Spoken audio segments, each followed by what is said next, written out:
और अब प्रदेश की खबरों का रुख करेंगे। महर से बड़ी खबर आ रही है, जहां पर 3 करोड़ 72 लाख के घोटाले की जांच शुरू कर दी गई है। वाड़ी इंफ्रास्ट्रक्चर श्री रुद्र इंटरप्राइजेज पर गाजगिरी तय बताई जा रही है और श्री महाकाल ट्रेडर्स समेत कई प्राचार्यों पर भी गाज गिरेगी।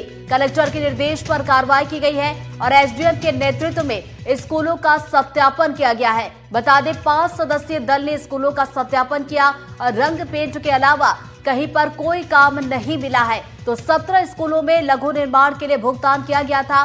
पार्किंग, शेड और साइकिल स्टैंड बनाने के लिए भी भुगतान हुआ।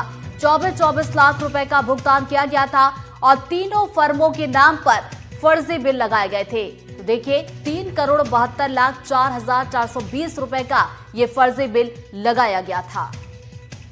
मैहर जिले के सरकारी स्कूलों में करोड़ों रुपयों के भुगतान के मामले में अब जांच शुरू हो गई है। इस जांच ने पाया कि 3 फर्मों में बिना कार्य किए फर्जी तरीके से भुगतान कर दिए गए हैं। ये विकासखंड शिक्षा अधिकारी का कार्यालय हम आपको दिखा रहे हैं कि इसी कार्यालय में विकासखंड शिक्षा अधिकारी भी बैठते हैं और यहीं से वो सारा खेल हुआ है और यहाँ से प्रत्येक विद्यालय में 25 लाख रुपयों की लगभग राशि डाली गई थी, जहां पर अब जांच शुरू हो गई है। जांच में चौंकाने वाले खुलासे हुए हैं और इन जांच में अब पाया गया है कि जो भौतिक सत्यापन किया गया है, भौतिक सत्यापन में यहाँ पर जो राशि निकाली गई, उस राशि में किसी भी प्रकार का कोई कार्य नहीं किया गया। कार्य के पहले ही राशि निकाल दी गई, उसकी उपयोगिता दे दी गई।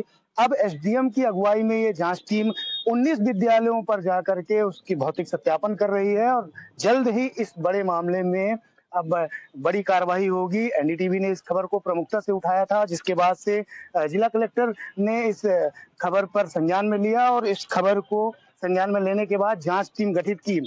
एसडीएम की अगुवाई में ये जांच टीम अब विद्यालयों में जाकर के भौतिक सत्यापन कर रही है और इसके बाद अब जल्द ही बड़ी कार्यवाही रामनगर में मैहर जिले के देखने को मिलेगी।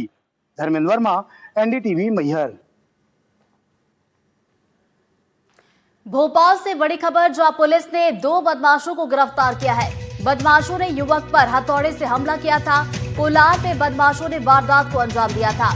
रीवा से भोपाल लाए गए बदमाशों ने हमला किया था और 25 जनवरी को वारदात को अंजाम दिया गया था। खनन कारोबार को लेकर यह विवाद चल रहा था और अन्य आरोपियों की तलाश में अब पुलिस की टीम लगी हुई है। तो बड़ी खबर भोपाल से इस वक्त की, जहां 2 बदमाशों को गिरफ्तार कर लिया गया और बदमाशों ने युवक पर हथौड़े से हमला किया था। तो कोलार में बदमाशों ने इस वारदात को अंजाम दिया था और रीवा से भोपाल आए बदमाशों ने ये हमला किया है। बताते चले, 25 जनवरी को इस वारदात को अंजाम दिया गया था और खनन कारोबार को लेकर ये पूरा विवाद चल रहा था।